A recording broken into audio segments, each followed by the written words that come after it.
RGPV exam में अगर कुछ नहीं आ रहा तो बस पेजेस भर के आ जाओ, यही सुनने को मिलेगा। किसी भी सीनियर से पूछोगे तो कि भाई क्या करें, बिल्कुल कुछ नहीं आ रहा, सामने क्वेश्चन है और हम ब्लैंक है पूरा कि क्या करना है, तो उस टाइम पे मैं भी यही एडवाइस देता हूँ कि भाई पेजेस भरना लेकिन रिलेटेबल लिखना। फिजिक्स और केमिस्ट्री जैसे थ्योरेटिकल सब्जेक्ट्स होते हैं उसमें हम लोग अपने हिसाब से बना के लिख सकते हैं, लेकिन मैथमेटिक्स वन में क्या करेंगे, वो भी आरजीपीवी का मैथमेटिक्स वन होता तो और टेंशन होता है। एंड इसमें बना बना के कितना ही लिखेंगे, एक पेज दो पेज, अब नंबर्स थोड़ी भर देंगे यार। तो इस वीडियो का टॉपिक वही होने वाला है कि मैथमेटिक्स वन के एग्जाम में अगर बैठे हो, कोई क्वेश्चन समझ में नहीं आ रहा है, बिल्कुल ही नहीं आ रहा है, एकदम 0%, तो उस सिचुएशन में करना क्या है। सो हेलो नमस्ते अस्सलाम वालेकुम, मैं हूं Farooq, third year student of CSC. And चलिए शुरू करते हैं last minute tips for RGP mathematics one. And ये चीज़ मैं मैथमेटिक्स वन के लिए नहीं, हर एक सब्जेक्ट के लिए बोलता हूँ कि रिलेटेबल लिखना है आपको, टॉपिक से हट के नहीं लिखना है। फॉर एग्जाम्पल कोई भी टॉपिक पूछ रहा है, आपको बिल्कुल नहीं आ रहा तो उससे रिलेटेड तो लिखो, एटलीस्ट कुछ भी रिलेटेड लिखो। उस क्वेश्चन को ही 10 बार लिख लो एटलीस्ट, बट अलग मत लिखो।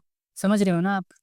मैथमेटिक्स वन में क्या करेंगे, उसमें कुछ भी नहीं आ रहा है, उसमें नंबर्स होते हैं, इक्वेशंस होते हैं, उसमें क्या करना है, उसमें करना है आपको स्टेप्स लिखना है, क्योंकि आरजीपीवी स्टेप मार्किंग देती है। एंड ये हमारे लिए बहुत ज़्यादा बेनिफिशियल पॉइंट है, क्योंकि आरजीपीवी स्टेप मार्क्स देती है।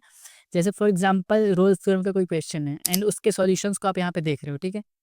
अब सॉल्यूशन में क्या है कि स्टेप्स हैं, 3-4 स्टेप्स हैं कि पहले फंक्शन पॉलिनॉमियल होना चाहिए, फिर उसका डिफरेंशिएबल होना चाहिए, फिर f a equal to f b होना चाहिए, एफ डैश इक्वल टू 0 होना चाहिए। 4 कंडीशंस है रोल्स थ्योरम के लिए। आपको पूरा सॉल्व करने नहीं आता, बिल्कुल नहीं आता, लेकिन आपको स्टेप्स पता है कि हाँ कंडीशंस ये होती हैं, स्टेप्स ये होते हैं। आप उन स्टेप्स को लिखो एग्जाम में, गलती लिखो सही लिखो, उसके अंदर के कंटेंट हो सकता है आपका गलत होगा, लेकिन स्टेप्स सही होंगे तो मार्क्स अच्छे मिलेंगे। फॉर एग्जाम्पल आपने ये 4 स्टेप्स देख लिए कि रोल्स थ्योरम में ये 4 स्टेप्स होते हैं। अब जाओगे आप एग्जाम में, ये क्वेश्चन आ गया, आपको बनाने बिल्कुल नहीं आ रहा, आपने ये चारों स्टेप बनाया बस।